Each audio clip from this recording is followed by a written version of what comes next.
hello everyone, and welcome to the Mentor Talk, the unique destination for insightful conversations with experienced professionals. I'm your host, Suzette, the CEO of Sales Pro for You, and more about me during this episode. So, without further delay, let's start into today's enlightening conversation with Dermot Dennehy. So, Dermot, I am so glad that you made time to talk today with me. And before we start, and I kick the ball into your corner, I would like to make a short summary of your background, right? I would like to describe what you did in the last decades in a nutshell. So what I discovered is that you have worked more than 10 years with startups, mainly in every, let's say, branch, except AI. This is what I understood. And you are an expert in B2B as well as B2C, what is completely different, especially for me. And you have a successful corporate career as well, and have been running your own business for the last 20 years.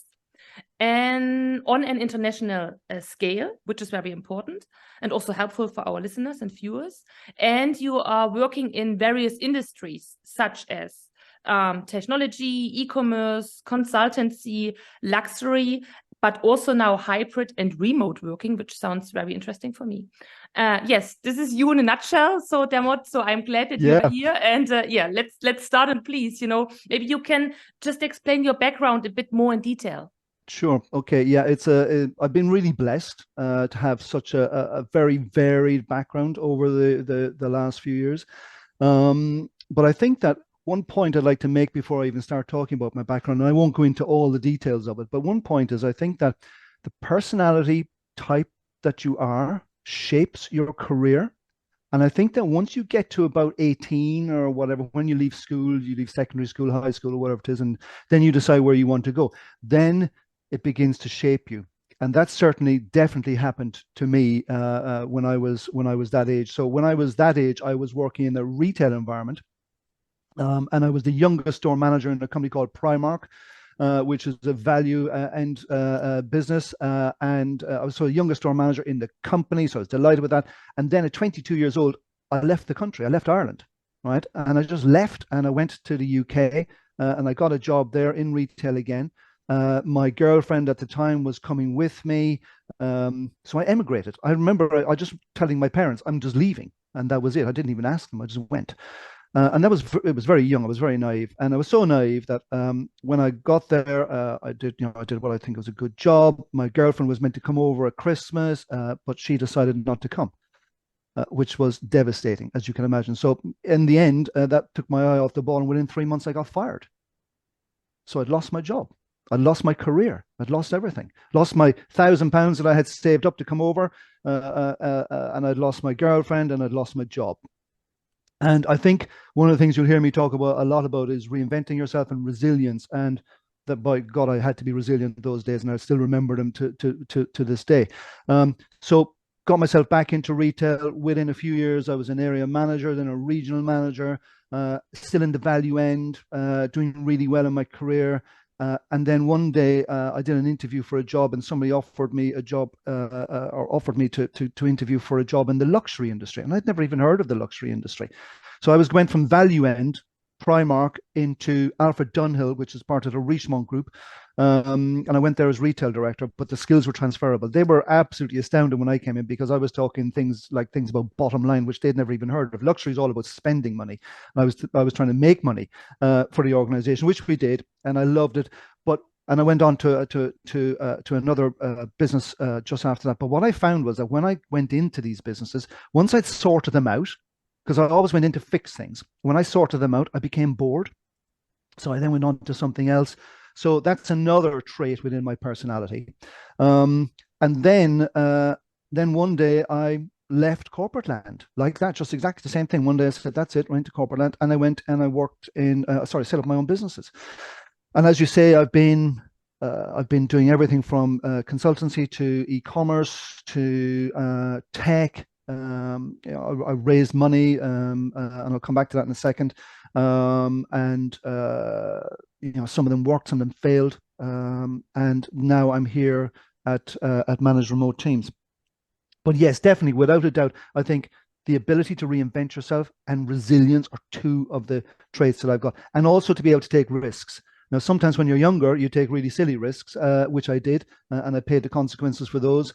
And as you get more experience, you take less risky risks. You're more qualified in what you do, and I think that certainly worked a lot better. So yeah, so e-commerce, my own e-commerce sites, a distributor for luxury brands, but learning all the time and making sure that I always surround myself with, every time that I can do it, with the best people, because I am not a master of everything. I've done everything, but I'm not a master of everything. But I have now learned how everything works, and therefore I can apply that to every business that I'm involved in, which is really good. But yeah, surround yourself with the best people all the time, as much as you possibly can, would be, I think, a great bit of advice. So that's my career, as you say, in a nutshell. Very varied, but tons of experience. Thank you so much, Dermot. So I'm really impressed about what you just mentioned with respect to, you can change the industry, but the skills you need are more or less the same, right? Yeah, absolutely. You know, I mean, right now I could run any business. AI, as you say, is the one area, because it's so new, that I'm not up to speed on. But any other business, I could run a bricks and mortar business. I can run a business like I'm running now, which is a training business. All the skills are transferable. People, most important thing, right? The people are definitely your biggest skill. And if you've got your people behind you, you will be successful. But, and this is something that I sort of will probably mention again later, if we discuss it, is the ability to make decisions based on what's really driving you. So what I mean by that is this: money, the money you have in the bank when you're in business, the money you have in the bank drives your decisions. It's not your KPIs. Your KPIs are the things you need to do. So, for example, you've got to get more users, or you've got to get more sales, or you've got to get more investment. We all know that you need those things, but how you do it is driven by the amount of money you have in the bank. And a lot of entrepreneurs, they don't get that. They miss that point. So they get a ton of cash from an investor, they get 100 grand or whatever it is, and then suddenly they go out and they hire the best dev teams and the best this and a brand new office. And I've done that. My God, I've done it. I've made such silly mistakes. And suddenly you're out of money. And what you should be doing is you should be doing what I would always call the sort of the 60-40 rule. Do 40% of what everybody else is doing, because that's flooded. So if you're going to try and do more sales and you think that advertising is good, that should be 40% of your strategy. If you're going to try and find more investment, doing the rounds and doing pitches and all that sort of stuff, that should be 40% of your strategy. The rest of your strategy should be doing other stuff that nobody else is doing. And I'm going to give you a really good example of this. So about 10 years or so ago, I set up a business, a new startup, and we were doing what we do. It was all about connecting offline advertising to online sales. Now, bear in mind, this is 10 years ago, right? So we had smartphones, we were not anywhere near as good as what they are now. And we used to scan the ad in a magazine. No QR codes. We'd got a technology we found we embedded in. So I went to somebody, and I'd been doing the rounds, getting nowhere. Nobody was interested, couldn't get any money out of anybody, driving me insane. But I knew I had one guy, so I got a guy who I knew had money. And I went to his house 9 times. 9 times. I went to visit him at his house 9 times, and I stroked his ego 9 times. And I told him how great he was and how fantastic he was. And he was. I love this guy. He was a great guy. And he said, I'm not ready. I'm not ready. No. And then one day he said, okay. I said, really? He said, yeah. I said, will you give me a check now? And he said, yeah, 50 grand. But what I knew was that he would open the door. So this is the strategy. The strategy was he would open the door to other people for me. And within weeks, I had another 100 grand from one of the biggest investors, private investors in the country. And I was able to use his name at the top of my emails to say, that's what I just wrote down. I wrote his name and everybody opened my emails in. And then we went on to raise over £1 million pre-revenue in the middle of the biggest recession the world had ever known. It was just less than the Depression. But Dermot, would this be, let's say, kind of an advice for startups or scale-ups to be, patient, to try it again over and over? Because you said you stroke his ego like 9 times. So what kind of advice would you give, to startups who are looking for investments? That's a great question, right? So there are times when you've got to, after the first meeting, he's wrong. He's wrong, right? Don't go back to him again, right? But if you're going to go back 9 times, you've got to know you're right. You've got to really believe deep in your soul that you're going to get this guy. You just need to make it right for him, right? And that's what happened. Because I've had other investors that I've gone back to 2 times and 3 times, and I just bin them. I just said, not interested. It doesn't happen. And then there are other times you make that mistake and you continuously go back and you can't see it and you fall into a hole. You can't get out of the hole, right? You haven't got any money left. It has to be him. He's the only one. It's got to be him. And then suddenly you're bust, right? So it's a very, you've got to be really careful about what you do, but use your intuition and use your gut, right? They're 2 great things that will help you make a decision. So pull out when you need to, stay in when you feel when you genuinely feel you can get it. But also at the same time, be doing the rounds, right? Trying to get the investment from elsewhere. So another great example of this is in this current business. So sales, we train managers and employees in organizations across the world to become exceptional hybrid employers. So we train things like mental health, soft skills, trust and productivity, and people and culture. Right? So that's what we do. But training when there's a recession or there's a downtime. So after the war started in Ukraine, everybody just tightened their belts straight away. It just happened. So what do we do about something like that? Well, the first thing we did was we decided, right, let's stop doing all the stuff that we had been doing, right? Let's tone that down. Let's stop sending emails. Let's stop sending all the stuff that we're continuously trying to do, like messaging on LinkedIn, trying to get more connections, all that sort of stuff. Don't stop it completely, but tone it down 40%. So what are we going to do with the other 60%? Where the hell are we going to find money? Where are we going to find sales? Because we need to do this. So I decided that I would find myself business partners right across the world. Okay? Because this business works in every country, as long as it speaks English, in every single country in the world, and they're in business. So I started seeking out business partners. And a business partner is anybody who has got connections within HR. So they could be somebody who currently works in HR, it could be somebody who's in between jobs, it could be somebody who is got their own agency, it could be anything like that.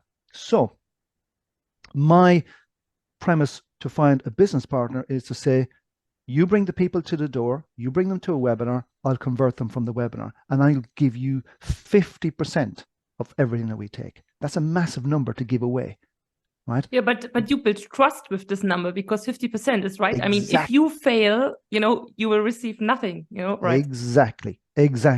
And it's risk-free for both sides, right? And then when we get to know each other, we can do more stuff and more stuff and more stuff.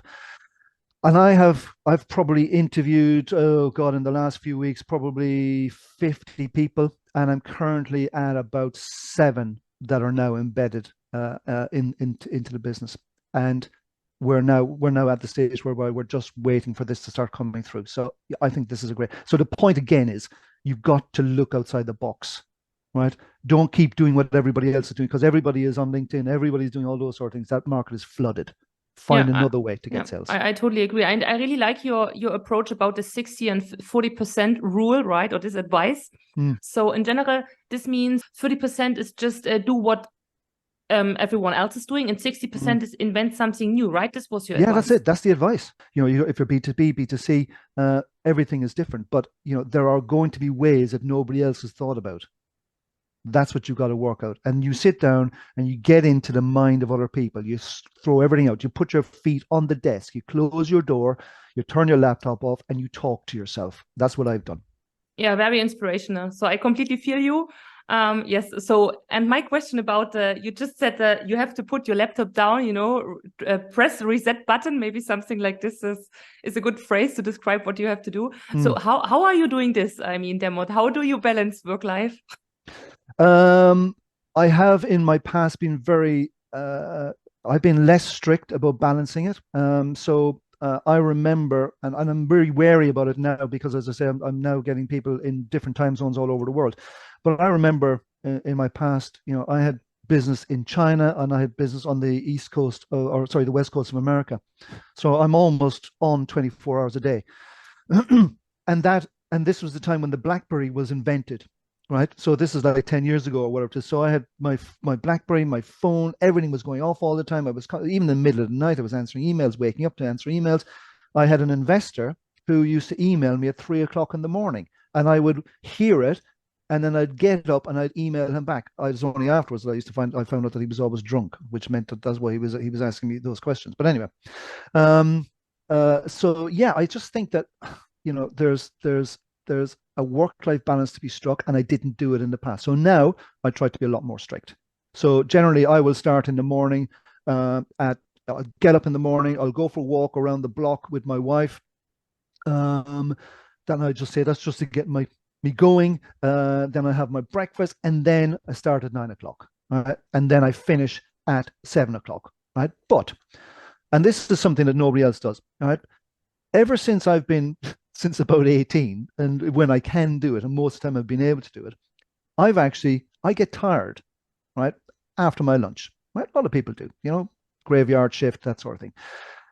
So what I do, right, is I find somewhere and I just close my eyes for 10 minutes and I can super nap just like that. And within 10 minutes, I'm wide awake and I can then go for another 6 hours if I have to, whatever it is, whatever's left in the day, right? If I don't do it, I'm just nodding, I'm tired, I can't think. And I would advise anybody, not don't have to do it, but I think it's a great thing to do. And I'm never ashamed to say that I do it because I think it's just really works for me. So yeah, today at about 2 o'clock, don't ring me because my phone will be off and I'll be having a little snooze. Thank you so much for sharing this advice. Yes, I completely understand. So what I understood so far is that if you have a routine in your work, you should also have a routine in your life, right? So yeah, absolutely. And weekends, I try not to work at weekends. I'll admit that sometimes my wife works at weekends, and if she's working, then I use it as an excuse to work, right? But generally I try not to. And in terms of what I do at weekends, I don't drink alcohol anymore. I used to drink alcohol, but I got ill. I got hepatitis, and therefore, as a result of that, I had to stop for a couple of weeks, and then I just never went back. So that was about 8 years ago, and I used to drink a lot. I used to love drinking. That was a great idea. I still do, but I don't do it anymore. I don't miss that anymore, right? But for me, it's going out in nature, going for walks, and just doing nothing sometimes. But I'm never doing zero. I'm never sitting on a sofa going, I wonder what I should do now. I have to be doing something, right? My mind has to be continuously stimulated. And then there are times when I do my favorite hobby, which is work. There are times when I will just literally go on my phone on LinkedIn, and I would, we'll say the adverts are on the television. I'll go on the phone on LinkedIn and say, oh, that's interesting. Oh, yeah, okay. So yeah, sometimes I do that, but I don't consider that to be work. I think I consider that part to be a hobby. Dermot, I would like to switch back to your expertise with respect to your background working in B2B and B2C. Maybe we can speak a bit about this. So what is I don't know if there is one big difference, but I would like to understand, what is the difference between B2B and B2C? I mean, yeah, it's a good question actually, because there is a huge difference. When you're trying to reach out to B2C, you're talking about individual people. And they all have their own mind. They all have their own drivers. They all have their own reasons to do something or not to do something. And, to try and get a herd mentality, trying to get everybody to do something for you in one go is very difficult. It just is. It's almost impossible to make great numbers. But when you're doing B2B, it's one person that you're trying to listen to you, and that one person has got influence over 100 people or 500 people or whatever it is, and that's the key. So I prefer B2B. B2C is definitely a lot more difficult, and sometimes it needs more money, but like that again, you should still apply the 60-40 rule. We have another business whereby we've got an academy version of what we do for individual people, so their company's not paying for it, they pay for it themselves, and they come along to the same courses that we run. And I'm exploring that. How do we make that work? So we're looking at influencers in India, where we've already started on the B2B side. But we need to make it work. But again, that's on a rev share deal. I don't pay influencers to put out a post because nobody knows whether they even work or not. Even if it's only $25, it doesn't make a difference. So as far as I'm concerned, if you're good at what you do, you have that number of people that you say you have, then this will turn into dollars, into pounds for us, and you can have 50% of that.